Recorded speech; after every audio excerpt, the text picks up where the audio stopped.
Hello Amy, welcome to Seattle's famous Elliotts Oyster House. We're going to let the cat out of the bag today and show you our famous New England style clam chowder. It's award winning, and normally we don't give the recipe out, but today, special exception for you.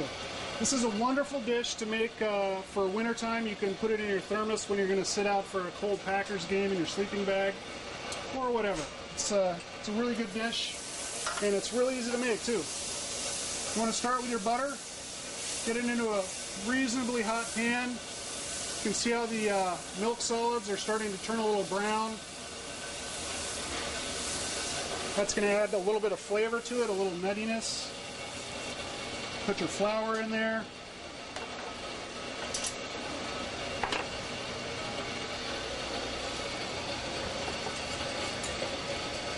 Mix it up with you can use a spoon if you want. I like to use a whisk.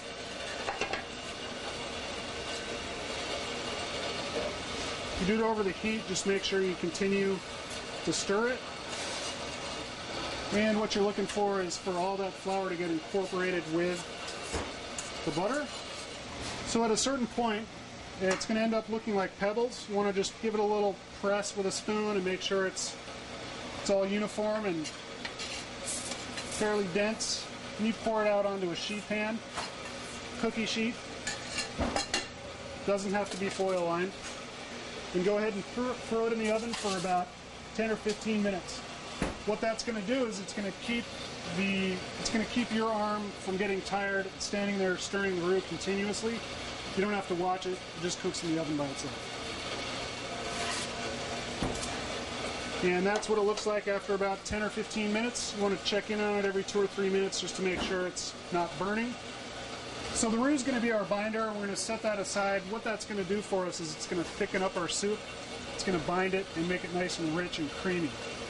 We'll set that aside for now, and we'll get started on the base of the soup. You want to start with your bacon. You cook that until the oil is rendered out of it. You can see it there. And then you're going to take your celery,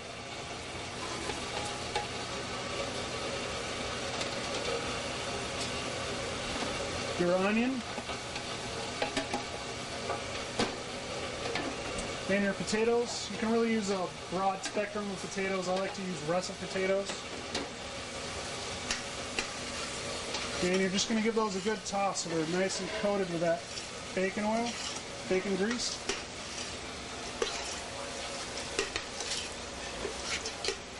And once again, you're going to let that cook down until the onions start to turn translucent or clear.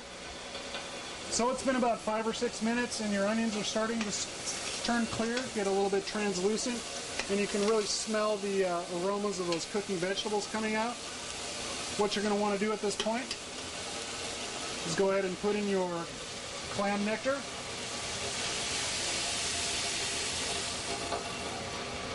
You can use that, you can make that using a base with water, or you can use the jarred or canned clam juice.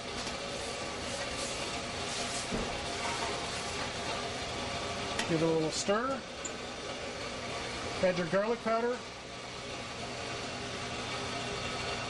I like to use garlic powder because it's got a little bit more of an intense flavor. Thyme, dried thyme. A little black pepper.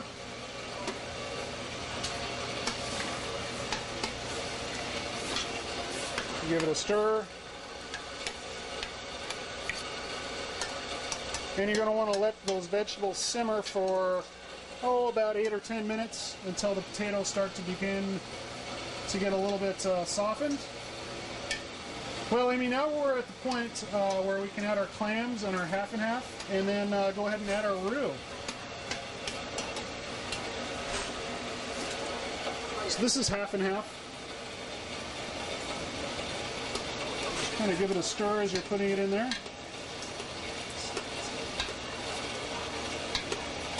I like to add just a little bit to begin with.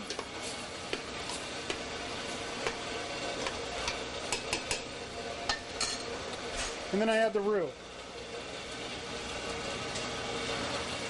When you're adding your roux, you want to start with just a little bit at first. And you want to kind of stir it up vigorously so that you don't end up with lumps in your soup. You can see how it's kind of thickening out there.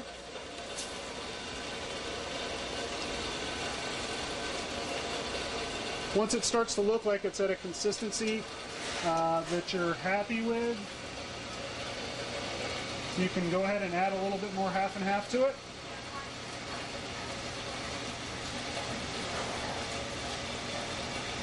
The roux will thicken pretty much anything, so if you're concerned about calories, you can use non-fat milk. And you're going to bring that to almost a boil, just to where it's starting to bubble around the edges, and then turn the heat down to a simmer and let it simmer for about 10 or 15 minutes for that roux to kind of cook out and really release its flavors and its starches. That'll give the soup a nice creamy consistency. So when you come to Elliotts Oyster House, you've got to try a bowl of our famous New England clam chowder. We like to serve it with Westminster oyster crackers. Personally, I like to crush them up a little bit and just put them right over the top.